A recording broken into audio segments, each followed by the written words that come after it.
शुकदेव परीक्षिती राजाला सांगतात की राजा, सर्व गोपाळ भगवंताबरोबर वनात जाऊन रोज नित्य नवे खेळ खेळत असत. आज सुद्धा सर्व गोपाळ वृंदावनात भगवंत आणि बलरामसह गेले. तिथे वनात विहार करीत होते. तिथे सर्व पुष्पांनी समृद्ध अशी मनोहर वृक्ष होते, वेली होत्या. आणि ते वृक्ष सुद्धा साधे नाहीत, तर ते फळांनी संपूर्ण लगडलेले वृक्ष होते.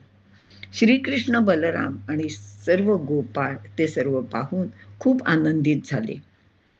तिथले सर्व हे दृश्य पाहून भगवान गोपाळांना म्हणाले, बघितलं का मित्रांनो, हे वृक्ष किती परोपकारी आहेत.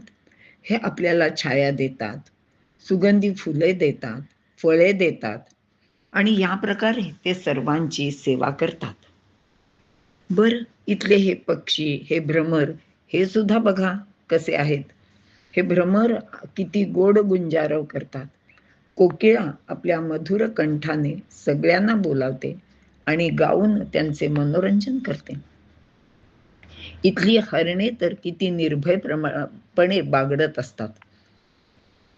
आणि हे मोर पहा, ते किती सुंदर आहेत. ते आपला पिसारा फुलवून किती सुंदर नृत्य करून सर्वांना आनंदित करीत आहेत. याप्रमाणे अत्यंत संतुष्ट होऊन श्रीहरीने सर्व गोपाळांसह तिथेच क्रीडा करायला सुरुवात केली. आता हे पण सगळे मुलं कशी होती, तर कुणी वेगवेगळे आवाज काढायला लागले. कुणी मोराची नक्कल करत होते, तर कोणी कोकिळेची करत होती. काही जण लपंडाव खेळत होते, तर काही जण असेच झाडावर चढून उड्या मारत होते. आता सर्व खेळ खेळून झाले आणि सगळेजण दमले. भगवान श्रीकृष्ण एका दगडावर बसले होते आणि सर्व गोपाळ त्यांच्या जवळ येऊन अगदी बसले होते, प्रेमाने बसले होते. आणि त्यांना असे वाटत होते की कृष्ण आज दमलाय का काय. म्हणून कोणी म्हणत होते की मी तुझे पाय चेपून देऊ का, तर कोणी म्हणत होते अरे मी किती सुंदर फुलांच्या माळा करून आणल्या आहेत, ती मी कृष्णाच्या गळ्यात घालतो. असे सगळे चाललेले होते. आणि ह्या सर्वजण गोपाळ ह्या श्रीहरीच्या सान्निध्याचे, सेवेचे परम दुर्लभ सुख घेत होते. तेवढ्यात एक गोपाळ भगवंताला म्हणजे श्रीकृष्णाला म्हणाला, श्रीकृष्णा, अरे तुझी ती एकदा बासरी वाजवून दाखव ना, आम्हाला ऐकायला खूप आवडते रे. तेव्हा तो भक्तवत्सल भगवंत हातात बासरी घेऊन वाजवायला लागला. त्या बासरीच्या सुराने सर्वत्र विश्वच जणू काही मोहित झाल्यासारखे झाले होते. गोपाळांचे तर देहभान हरपले.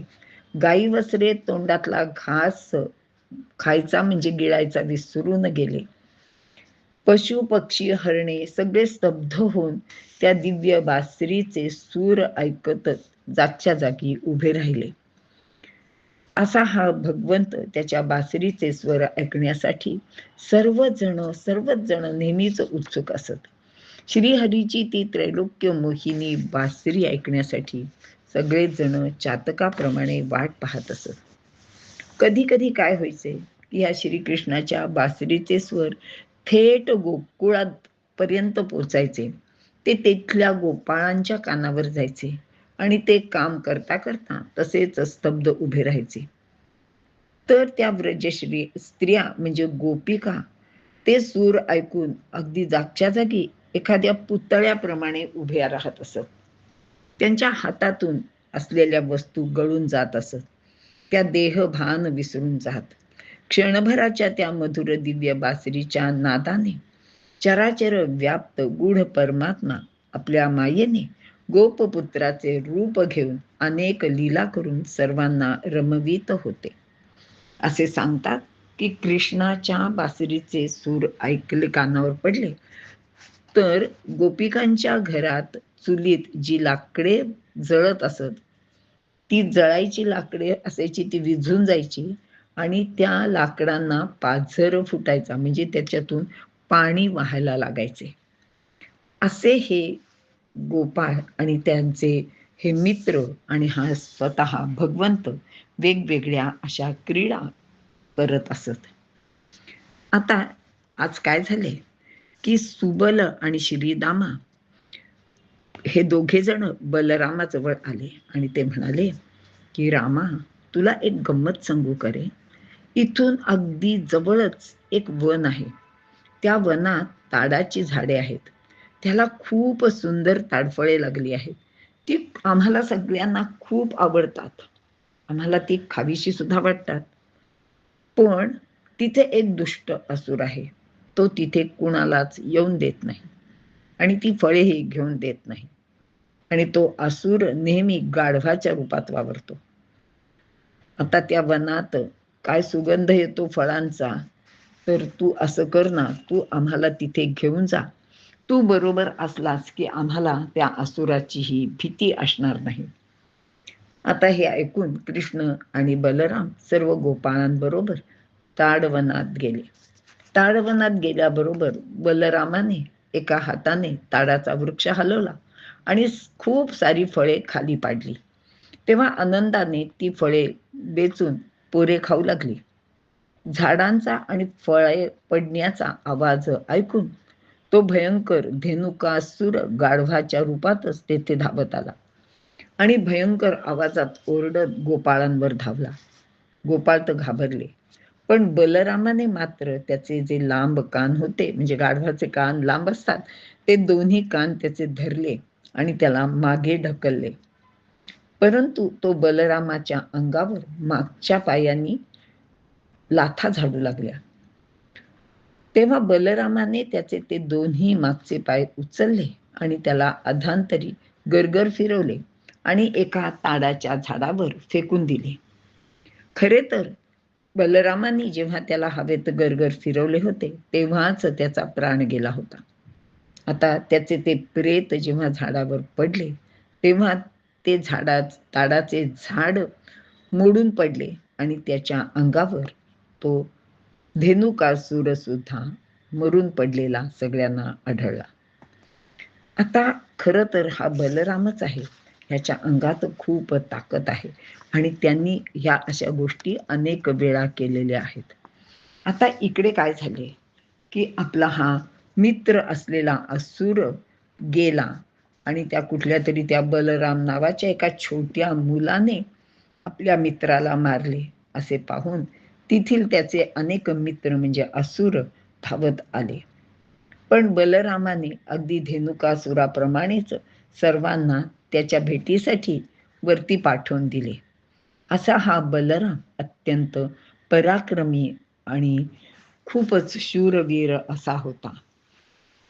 संध्याकाळ झाली आणि सगळेजण घरी आले.